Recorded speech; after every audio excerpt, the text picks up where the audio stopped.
السلام علیکم ورحمۃ اللہ۔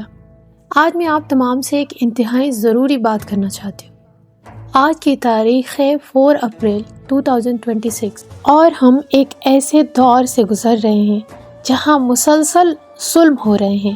پہلے اہل فلسطین، غزہ، یمن، سیریا، لبنان اور اب ایران۔ کیا آپ جانتے ہیں ایک ایسا بل جو صرف ایک قوم پر لاگو ہوتا ہے؟ ریسنٹ رپورٹس کے مطابق اسرائیل کی پارلیمنٹ میں ایک نیو لاز پاس کیا گیا جس میں سزا صرف اور صرف فلسطینیوں کے لیے ہے، ایک طرفہ قانون۔ وہیں اسرائیلیوں کے لیے کوئی لاز نہیں۔ ہیومن رائٹس آرگنائزیشن نے اسے ڈسکرمنیشن اور انجسٹس کہا ہے۔ جن لوگوں نے پہلے ہی گھر، بچے، زندگی کھو دی، اب ان کے لیے اور سختی۔ اور اسی دوران ایران پر بھی لگاتار اٹیکس ہو رہے ہیں اور ایران بھی ڈٹ کر مقابلہ کر رہا ہے۔ اب سوال یہ پیدا ہوتا ہے کہ یہ جو لاز پاس ہوئی ہے، جو ایک طرفہ انجسٹس فیصلہ ہے، میں یہ پوچھنا چاہتی ہوں کہ کیا ظالم کبھی انصاف کر سکتا ہے؟ جو خود ظلم کر رہے ہیں، کیا ان سے انصاف کی امید کیا جا سکتا ہے؟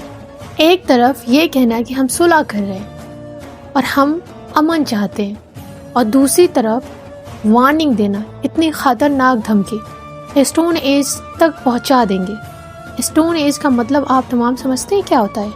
اسٹون ایج کا مطلب ہوتا ہے وہ زمانہ جہاں نہ بجلی ہوتی ہے، نہ شہر ہوتے ہیں، نہ زندگی کا کوئی نظام، یعنی پورے ملک کو اندھیرے میں دھکیل دینا، پورے نظام کو مٹا دینا، تباہ و برباد کر دینا۔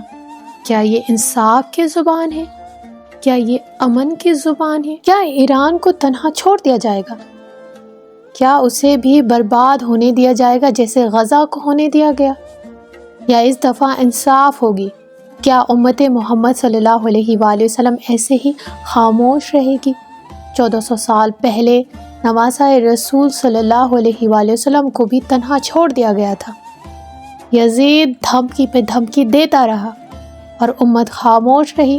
کچھ لوگ بے پرواہ رہے، کچھ ظالم کے ساتھ کھڑے نظر آئے، اور آج پھر ایران اکیلا تنہا لڑ رہا ہے۔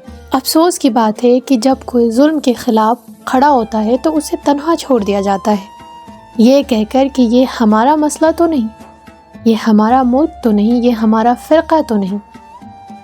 سید علی خامنۂ رہبر نے ظلم اور ظالم کے خلاف صرف آواز ہی نہیں بلکہ اس کا سامنا بھی آپ نے کیا، اور ظالموں نے آپ کو آپ کے اہل خانہ کے ساتھ شہید کر دیا۔ رسول اللہ صلی اللہ علیہ وآلہ وسلم کا ارشاد فرمان ہے کہ جو تم میں سے کوئی برائی دیکھے تو اسے ہاتھ سے روکے، اور اگر یہ نہ کر سکے تو زبان سے روکے، اور اگر یہ بھی نہ ہو سکے تو دل میں برا جانے، اور یہ ایمان کی سب سے کمزور درجہ ہے۔ اللہ اکبر۔ دیکھیں، تاریخ گواہ ہے، ظلم ہمیشہ طاقت سے نہیں بلکہ خاموشی سے جیت جاتا ہے۔ دیکھیں، ایک بات میں کلیئر کر دینا چاہتی ہوں کہ میں جنگ نہیں چاہتی، میں خون ریزی نہیں چاہتی، میں سخت اس کے خلاف ہوں۔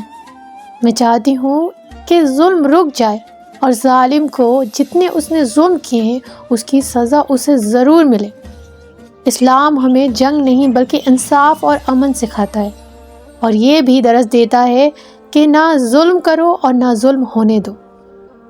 ہم جنگ کے نہیں، امن اور انصاف کے ساتھ ہیں۔ آج سوال ایران کا نہیں، پوری انسانیت کا ہے۔